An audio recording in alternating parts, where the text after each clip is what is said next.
What's up, good people? Mark Holmes here, and as always, I want to say thank you all for watching, commenting, subscribing, and being part of the Joe Boo Sports Report. Without you guys, as well as you ladies, you know that this literally does not work. I think I got hold of there. That's better. I had a dirty lens. I'm actually here in the kitchen cooking at the Red Brick House. You know, I'm getting back on keto and doing some things, and so we're doing tonight a keto crab boil. Look at this. Oh, look at all those crab legs. We got a couple of pounds of shrimp, and take a look. I'm just waiting for this stuff to start boiling here. Oh, wow. We're doing cauliflower instead of potatoes, and no corn in there. But man, this is gonna be good. Look at the sausage. Okay, and so I'm recording this for my keto channel.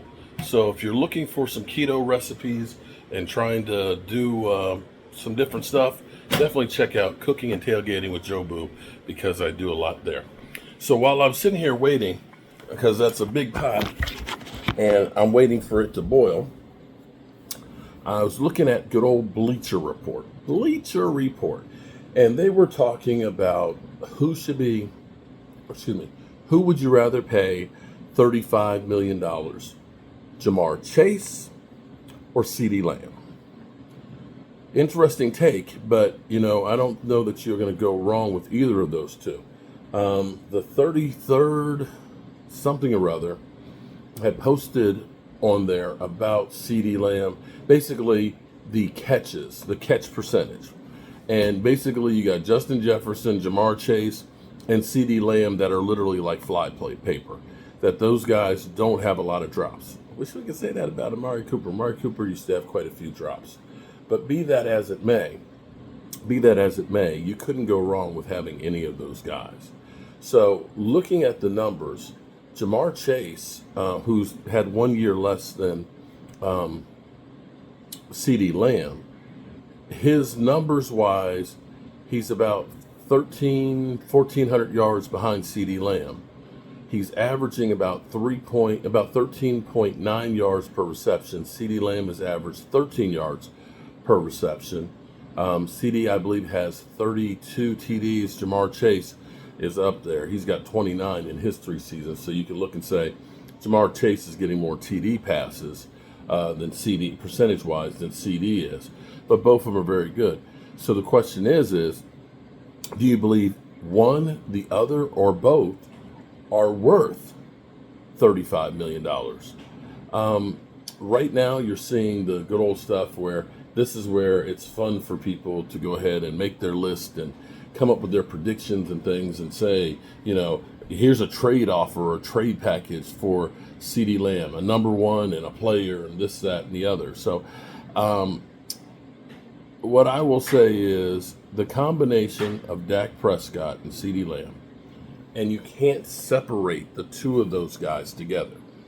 It's kind of like what I was saying last night, as a matter of fact. When you look at Matthew Stafford, when he was playing, of course, with the Lions, didn't do a whole lot. They made the playoffs twice, lost both times. So did Matthew Stafford all of a sudden learn how to play football when he went from the Lions to the Rams? Or was it the players around him that made him better? Because you had to look at it and say, they were loaded with wide receivers. I mean, that team was loaded. And they had a great defense, of course, with Aaron Donald and everybody else was on there. And so you have to look at that and say, maybe the situation helps. What's that, Mike? Oh, they're just talking. Okay, got Mike here. Yay! He's helped me get some stuff done for a couple of days before I get him back up the road. So, Ceedee Lamb did not make those throws for him to catch. Okay? Let's be clear here. You have to have a quarterback that gets you the ball in order for you to be able to make those catches. Right? Or are we saying that Ceedee Lamb threw the ball to himself? You trying to get past me? Okay, I'm sorry.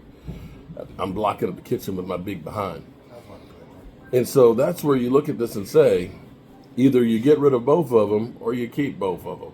If you get rid of Ceedee Lamb and you got Dak Prescott, Brandon Cooks isn't bad. Jalen Tolbert's getting pressed, of course, by Jalen Brooks. But you want to have the best receiver if you're going to be paying your quarterback that you can put out there. Yeah. Now, you can't go wrong with having either of those guys. Hold on, let me check the pot here. This pot's trying to boil. It's not. Come on, baby. Get hot.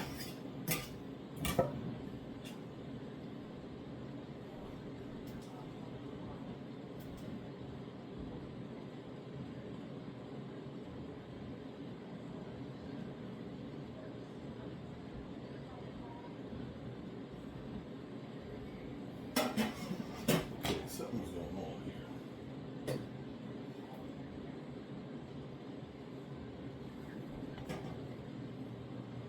No, it's pretty high.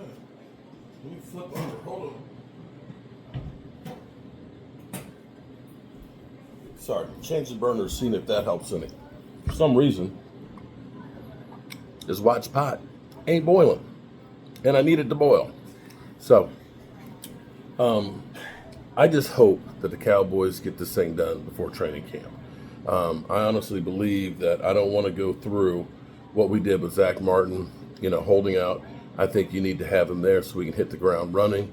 I would love to see the Cowboys do a little bit more work on the team and really trying to get this to be the best roster that it can be.